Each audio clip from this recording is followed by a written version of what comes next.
Hi friends, எல்லாருக்கும் வணக்கம். Welcome to Dhana's fusion. நம்ம இன்றைக்கி பரோட்டா சால்னா எப்படி செய்கிறதுன்னு பார்க்க போகிறோம். இது ரொம்ப டேஸ்டியாகவும் ரொம்ப ஈஸியாகவும் செஞ்சிடலாம். இப்போ தான் நம்ம சேனலுக்கு வரீங்கன்னா சப்ஸ்கிரைப் பண்ணிட்டு பாருங்கள். அப்போ தான் நான் போடுற வீடியோ உங்களுக்கு உடனுக்குடனே வரும். இப்போ வாங்க இந்த சால்னா எப்படி செய்கிறது அப்படின்னு நம்ம பார்க்கலாம். இப்போது ஒரு மிக்ஸி ஜாரில் ஒரு அரை மூடி அளவு தேங்காவை இந்த மாதிரி கட் பண்ணிவிட்டு மிக்ஸி ஜாரில் சேர்த்திக்கோங்க. இது கூட அடுத்ததாக 10 பல் முந்திரி பருப்பு சேர்த்திக்கோங்க.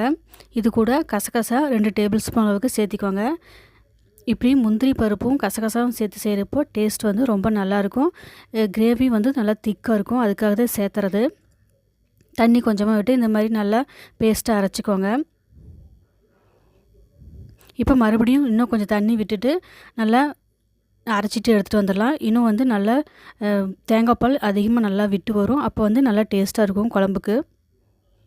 இப்போ இது அரைச்சது ஒரு பக்கம் இருக்கட்டும். இப்போ நம்ம இந்த சால்னா செய்ய ஆரம்பிச்சிடலாம். இப்போது சால்னா செய்கிறதுக்கு ஃபஸ்ட்டு வெங்காயம், தக்காளி, பச்சை மிளகாய், அப்புறம் கொத்தமல்லி இலை, கருவேப்பிலை இலை, புதினா இலை எல்லாத்தையும் ரெடி பண்ணி கட் பண்ணி எடுத்து வச்சுக்கலாம். இப்போது ஸ்டவ் ஆன் பண்ணிவிட்டு ஒரு கடாயை வச்சுக்கோங்க. கடாயை வச்சதுக்கப்புறம் இது சூடானதுக்கப்புறம் எண்ணெய் 2 டேபிள் ஸ்பூன் அளவுக்கு விட்டுக்கோங்க.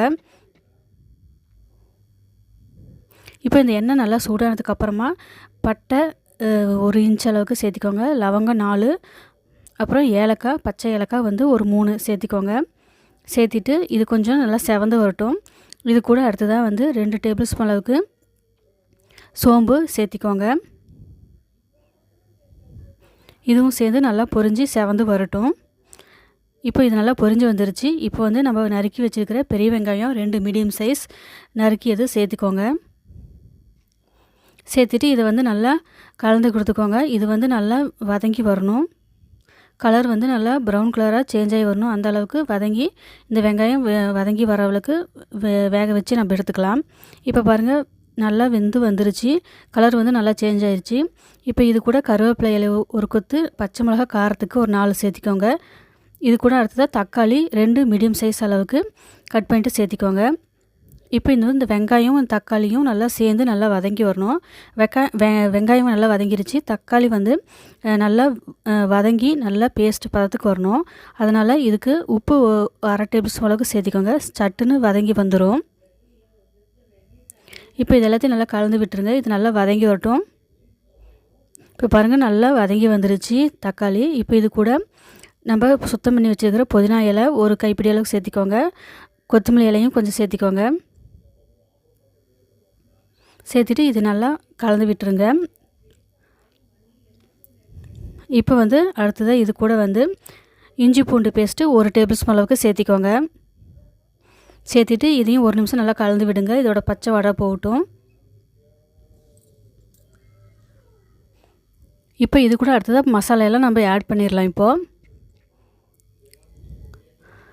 மிளகாய்த்தூள் 1/2 டேபிள் ஸ்பூன் அளவுக்கு சேர்த்திக்கோங்க.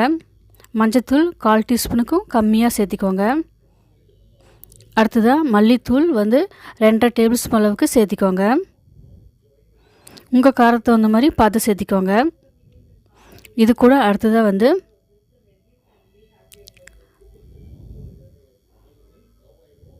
சிக்கன் மசாலா 2 டேபிள் ஸ்பூன் அளவுக்கு சேர்த்திக்கோங்க. இப்படி இந்த மசாலாலாம் சேர்த்து செய்கிறப்போ இந்த சால்னா ரொம்ப நல்லா டேஸ்ட்டாக இருக்கும். இதை இந்த மசாலா நல்லா வதக்கி விடுங்க. எண்ணெயிலே ஒரு 2 நிமிஷம் நல்லா வதங்கி வரட்டும். இதோட பச்சை வாடை நல்லா போனதுக்கப்புறம் பார்க்கலாம். அடுப்பு இப்போ லோ ஃப்ளேமில் வச்சுக்கோங்க. இந்த டைமில் இப்போ இதெல்லாம் நல்லா வதங்கி வந்துருச்சு. இந்த டைமில் தண்ணி 2 கப் அளவுக்கு விட்டுக்கோங்க. இப்போ இதெல்லாத்தையும் நல்லா கலந்து விட்டுக்கோங்க. இப்போ இந்த தண்ணி ஊற்றுனதுக்கப்புறமா நல்லா கொதிச்சு வரட்டும். இதோட பச்சை தன்மை போகிற வரைக்கும் கொதிக்க விடலாம் நம்ம. இப்போ இது நல்லா கொதிச்சு வரட்டும். அதுக்குள்ளே நம்ம இன்னொரு பேஸ்ட் ஒன்று ரெடி பண்ணிக்கலாம். 2 டேபிள் ஸ்பூன் அளவுக்கு கடலை மாவு எடுத்துக்கோங்க. இந்த கடலை மாவை தண்ணி 1/2 கப் அளவுக்கு தண்ணி விட்டு நல்லா கெட்டியாக கரைச்சிக்கோங்க.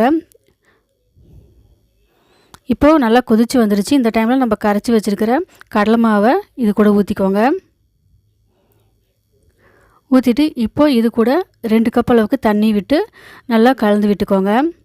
இது வந்து வெந்து வர்றப்போ வந்து இது இன்னும் கெட்டியாகும். அதனால் தண்ணி கொஞ்சம் விட்டுட்டு அதுக்கப்புறம் கொதிக்க விடலாம் நம்ம இதை. இப்போ கலந்து விட்டதுக்கப்புறம் தண்ணி விட்டுக்கோங்க. இப்போ எல்லாத்தையும் நல்லா கலந்து விட்டுருங்க. இப்போ வந்து நல்லா கொதித்து வரட்டும். அது வரைக்கும் இது வேகட்டும். மீடியம் ஃப்ளேம்லேயே அடுப்பு வச்சுக்கோங்க.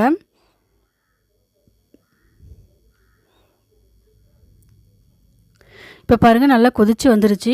இந்த டைமில் வந்து நம்ம அரைச்சி வச்சுருக்கிற தேங்காய் பேஸ்ட்டை வந்து இப்போ இது கூட சேர்த்திக்கோங்க.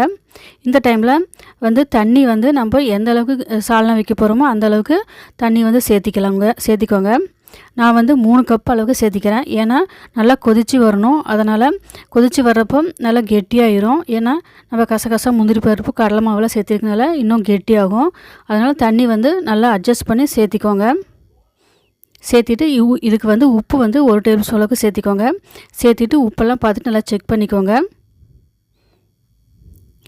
இப்போ எல்லாத்தையும் நல்லா கலந்து விட்டுக்கோங்க. இப்போ வந்து நல்லா கலந்து விட்டாச்சு. இப்போ நம்ம ஒரு கொதி வர வரைக்கும் ஹை ஃப்ளேமில் வச்சுக்கலாம். ஒரு கொதி நல்லா கொதித்து வரட்டும். பாருங்கள், ஹை ஃப்ளேமில் வச்சுருக்கோம். நல்லா கொதித்து வருது. நுர கட்டி நல்லா வருது. அதுக்காக தான் ஹை ஃப்ளேமில் வைக்கிறது. இப்போது ஒரு கொதி நல்லா கொதித்து வந்ததுக்கப்புறமா வந்து அடுப்பை வந்து லோ ஃப்ளேமில் வச்சுக்கோங்க. லோ ஃப்ளேமில் வச்சுட்டு இதை வந்து மூடி போட்டுட்டு ஒரு 20 நிமிஷம் நல்லா இது எண்ணெய் பிரிஞ்சு வர வரைக்கும் நம்ம இதை கொதிக்க விடலாம். நடுவில் வந்து அப்பப்போ திறந்து நல்லா கலந்து விட்டுக்கோங்க. ஏன்னா அடி பிடிக்கும். 10 நிமிஷத்துக்கு ஒரு தடவை இந்த மாதிரி நடுவில் எடுத்து கலந்து விட்டுக்கோங்க. ஏன்னா நம்ம எல்லாமே மசாலாலாம் சேர்த்துருக்கறனால எல்லாம் அடி பிடிக்கும். கடலை மாவு முந்திரி பருப்பெல்லாம் கெட்டியாகும். அப்போ இது மாதிரி கலந்து விட்டுட்டோம்னா நல்லா எல்லாம் ஒன்று சேர்ந்து நல்லா கொதித்து வரும். இப்போ கலந்து விட்டதுக்கப்புறமா மறுபடியும் மூடி போட்டுருங்க. நல்லா கொதித்து எண்ணெய் பிரிஞ்சு நல்லா வர வரைக்கும் இதை வேக விடலாம். நம்ம அடுப்பு வந்து லோ ஃப்ளேம்லேயே வச்சுக்கோங்க. இப்போ ஓப்பன் பண்ணி பார்க்கலாம். பாருங்கள், எண்ணெயெல்லாம் நல்லா பிரிஞ்சு வந்திருக்கு. சால்னா வந்து இப்போ நம்மளுக்கு ரெடி ஆயிடுச்சு. சூப்பராக ரோட்டு கடையில் கிடைக்கிற அதே டேஸ்ட்டில் வந்து ரொம்ப நல்லாயிருக்கும் இந்த சால்னா. இதே மாதிரி நீங்களும் வந்து வீட்டில் ட்ரை பண்ணி பாருங்கள். செஞ்சு பார்த்துட்டு டேஸ்ட் எப்படி இருந்ததுன்னு கமெண்ட்டில் சொல்லுங்கள். இப்போ பரோட்டா கூட சர்வ் பண்ணலாம். பாருங்கள், பரோட்டா ரெடி பண்ணியாச்சு. இது மேலேயே இப்போ சால்னாவை நம்ம ரெடி பண்ண சால்னாவை இது மேலே ஊற்றிட்டு சாப்பிட்டு பார்க்கலாம். டேஸ்ட் எப்படி இருக்குதுன்னு பார்க்கலாம். நீங்களும் இதே மாதிரி செஞ்சு பார்த்துட்டு டேஸ்ட் எப்படி இருக்குன்னு கமெண்ட்டில் சொல்லுங்கள். லைக் பண்ணுங்கள், ஷேர் பண்ணுங்கள். நாளைக்கு வந்து இன்னொரு வீடியோவில் பார்க்கலாம். தேங்க்யூ ஃபார் வாட்சிங்.